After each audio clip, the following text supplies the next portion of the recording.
Bonjour à tous.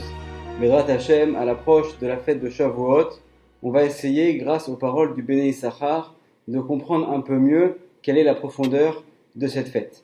On voit que dans la fête de Shavuot, il y a plusieurs particularités.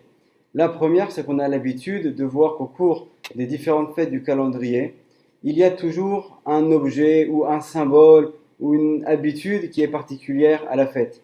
Par exemple, à Rosh Hashanah, on va avoir donc ces longues prières du matin avec le son du chauffard. À Kippour, on a les 5 interdits de ne pas manger, ne pas se laver, etc. Le jour de Sukkot, on a la Souka, les 4 espèces qu'on va balancer aux 4 points cardinaux. Le jour de Purim, on a la Megillah, etc. Chaque fête a sa particularité. Et lorsqu'on arrive à la fête de Shavuot, on voit qu'il n'y a pas de symbole particulier.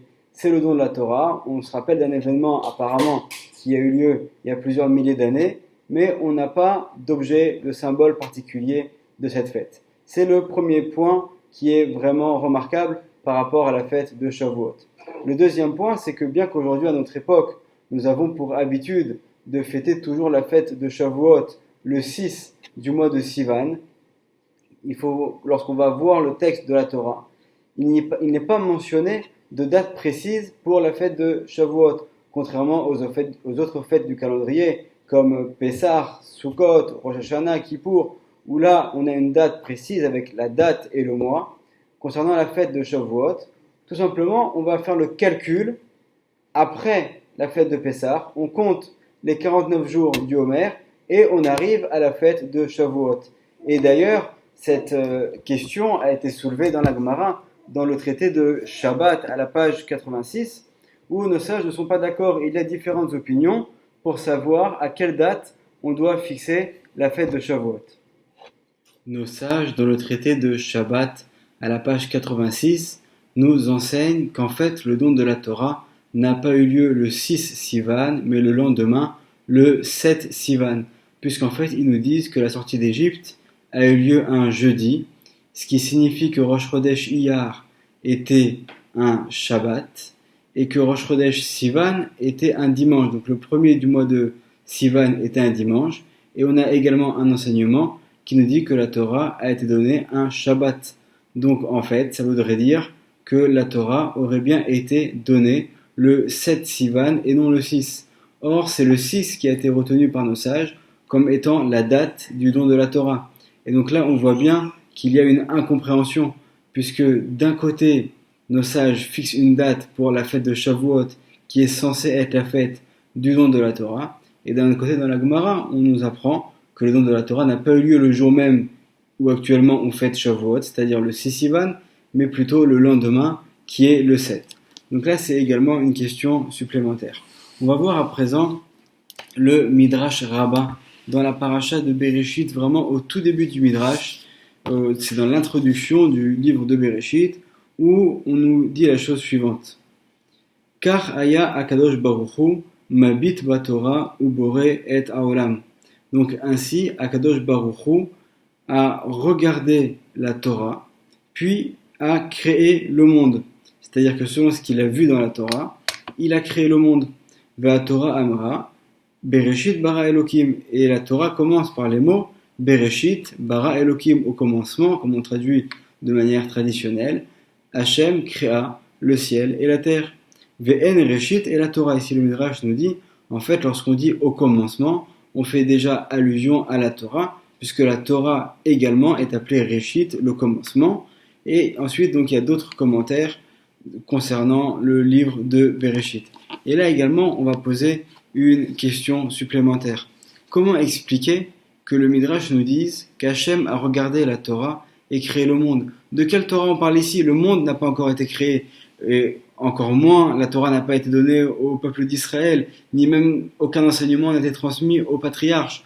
Donc comment est-ce qu'on peut nous dire que la Torah a précédé la création du monde, puisque c'est ce qu'on voit de manière explicite dans ce Midrash? Pour répondre à cette dernière question concernant la Torah et de quelle manière expliquer que la Torah était existante avant même la création du monde, on va rapporter les réponses que nous donnent deux grands personnages qui sont le Gaon de Vilna dans son livre Kol Eliyahu, mais également le Baal Shem Tov sur son explication sur la Torah. Et les deux vont en fait plus ou moins dire la même chose. Alors je vais vous citer ici les paroles du Gaon de Vilna. Qui colle la Torah ou Shemotav Shel Akadosh Baruch Hu. Donc toute la Torah, ce sont en fait des noms saints d'Hachem. Ve'ainu al-yedei tzirufim shel otiyot ve'tevot, ve'lifnei briat ha'olam ha'ita ha'Torah amun etzel HaKadosh Baruch Hu al-pi tzirufim ve'sodot ne'elamim. Avant la création du monde, il y avait une Torah, mais ce n'est pas la Torah telle que nous la connaissons aujourd'hui. C'était seulement des secrets de la Torah, des noms d'Hachem qui étaient des noms saints. Et finalement, ces mêmes lettres qui sont aujourd'hui dans la Torah étaient unies de manière différente pour constituer finalement une Torah remplie seulement de noms d'Hachem. Ve'achar shebara Hashem itbarach et ha'olam. Donc après qu'Hachem ait créé le monde, ve'natan et Torah le Israël, et qu'il a donné la Torah au peuple d'Israël, ve'sivevam b'mitzvot atrichim la'asot b'gvule makom ve'zman, katav et Torah ba'eretev, ech la'asot kol ha'mitzvot. Une fois que la Torah a été donc donnée au béni Israël, Hachem a modifié l'ordre d'union des lettres pour former finalement d'autres mots qui vont être les mitzvot, qui dépendent de l'espace, qui dépendent du temps, puisque le temps et l'espace sont des créations d'Hachem, pour qu'on sache de quelle manière accomplir les commandements de manière matérielle. Vechilak kol haTorah letevot ve'otiot, ligalot ulfaresh et kol divrei haTorah azot. Et donc il a séparé, divisé la Torah en différentes lettres, différents mots, de telle sorte à ce que nous puissions la comprendre et qu'elle soit en fait lue grâce à des ordres d'histoire, des ordres de commandement, etc. Ensuite, poursuit le Gaon de Vilna et nous dit Vesodot haTorah alpi tzerufim nitenu leyodei chen ma she'en modi'in ela lechacham umevin mi da'ato. Donc en fait, les secrets de la Torah ont été cachés à travers ces histoires, et donc ils sont toujours contenus dans la Torah, comme ce qu'ils étaient à l'époque, sauf que la Torah a été donnée aujourd'hui avec une forme d'histoire et de commandement. Les secrets ont été cachés à travers ces histoires et ces commandements, alors qu'avant la création du monde, la Torah était en fait tout simplement une série d'unions de noms d'Hachem, de noms saints. Donc on a ici la réponse d'abord à cette question-là, c'est-à-dire qu'on comprend maintenant que lorsqu'on dit qu'Hachem a regardé la Torah pour créer le monde, c'est pas la Torah telle que nous la connaissons aujourd'hui, avec son enveloppe d'histoire telle que nous les voyons et nous les lisons aujourd'hui. Donc en fait, grâce à ces paroles, on comprend que la Torah est sur deux niveaux. On a d'abord un premier niveau qui est le plus élevé, ce sont tous les secrets, les noms d'Hachem, tous les secrets de la Torah qui sont cachés à travers les mots de la Torah. Et il y a également une enveloppe qui est à travers la parole, puisque nous allons étudier la Torah par la parole, qui elle en fait va être l'expression de la Torah grâce à une enveloppe qui est composée d'histoires et de commandements. Et le roi Salomon en fait une allusion dans le texte de Eshet Raïl lorsqu'il dit Pia patra bechorma, donc sa bouche elle a ouvert avec intelligence, avec chorma. Donc la chorma fait allusion à l'intelligence, à la marshava, au côté caché de la Torah. Vetorah chesed al leshona, et une Torah de miséricorde sur sa langue, puisque en fait la Torah d'intelligence, la Torah de chorma, les secrets de la Torah vont être exprimés à travers la langue, à travers la bouche, grâce aux paroles qu'on va dire, aux récits qu'il y a dans la Torah. Et c'est une Torah de chesed, une Torah de miséricorde, puisque en fait Hachem a fait preuve de miséricorde avec nous en nous révélant ses secrets qu'il a cachés à travers les histoires et les lettres de la Torah. On voit également pourquoi est-ce que la Torah est appelée Torah Traim, une Torah de vie, puisque on sait que également un bébé lorsqu'il va naître, la première chose qu'il va faire, qui va nous prouver qu'il est en vie, c'est qu'il va crier, il va pleurer. Donc nous aussi, on va pouvoir exprimer la Torah et finalement tous ces secrets-là, on va les exprimer à travers les histoires. Alors quel rapport il y a entre ces belles histoires et les deux questions qu'on a posées au début de ce shiur, qui était de savoir pourquoi est-ce que à la fête de Shavuot il n'y a pas d'objet symbolique et comment se fait-il que la date de la fête de Shavuot n'a pas été fixée de manière précise par la Torah. Le Béné Issachar va nous répondre et nous dire, lorsque nos sages dans le traité de Shabbat à la page 86 nous disent que la Torah a été donnée le 7 Sivan, c'est la réalité. c'est-à-dire que le jour où Hachem s'est révélé par la parole, parce qu'il y a écrit Vaidaber Elohim et kol hadevarim haele, Hachem a dit toutes ces paroles au peuple d'Israël. Donc le jour de la révélation du don de la Torah, c'est bien le 7 Sivan, et donc c'était bien un Shabbat, comme cela est mentionné par nos sages. Par contre, pourquoi est-ce qu'à ce moment-là, les sages ont fixé la fête de Shavuot à notre époque au jour du 6 Sivan et pas du 7? Là, le Béné Issachar va nous donner son explication. Grâce aux enseignements du Béné Issachar, on va donc comprendre que tous les récits, les histoires, les lois que nous voyons dans la Torah, ce ne sont en fait qu'une enveloppe qui est destinée à cacher les secrets de la Torah. Donc dans la Torah, il y a deux parties.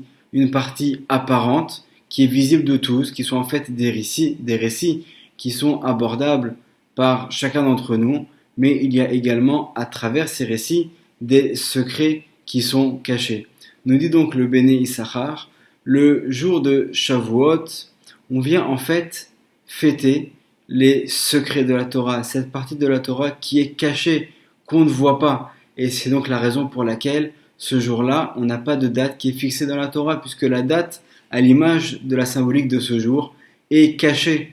Il n'y a pas non plus d'objet particulier, puisque là aussi, on fait allusion à des notions qui sont spirituelles, qui sont élevées et qui sont cachées. Et par contre, c'est le lendemain de Shavuot qu'a eu lieu le don de la Torah avec des récits, des histoires, par l'intermédiaire de paroles qui viennent donc représenter des choses qui sont déjà plus concrètes, alors que précédemment on était dans le côté caché qui lui fait plutôt allusion à la pensée, et cette Torah a été révélée à l'ensemble du peuple puisqu'elle doit être accessible à tout le monde. Donc en fait finalement la fête de Shavuot est une fête qui est pleine de secrets. C'est en fait le don des secrets de la Torah. C'est cette partie de la Torah qui est cachée. Et toute notre aspiration doit, au-delà du texte littéral, de pouvoir un jour arriver à comprendre tout ce que Hachem a voulu nous transmettre à travers tous ces mots de la Torah, à travers toute cette transmission. Donc c'est un niveau qui est déjà beaucoup plus élevé concernant le don de la Torah. La fête de Shavuot n'est pas non plus mentionnée dans le calendrier, puisque c'est une fête qui n'a pas ni de début ni de fin, puisqu'on parle de la fête qui va représenter la Torah, qui va représenter donc cette étude, et chacun d'entre nous avons l'obligation, tant que nous pouvons, de nous adonner au maximum d'études de Torah, comme il est dit, Vagitabo Yomam Valaila, tu vas l'étudier le jour et la nuit.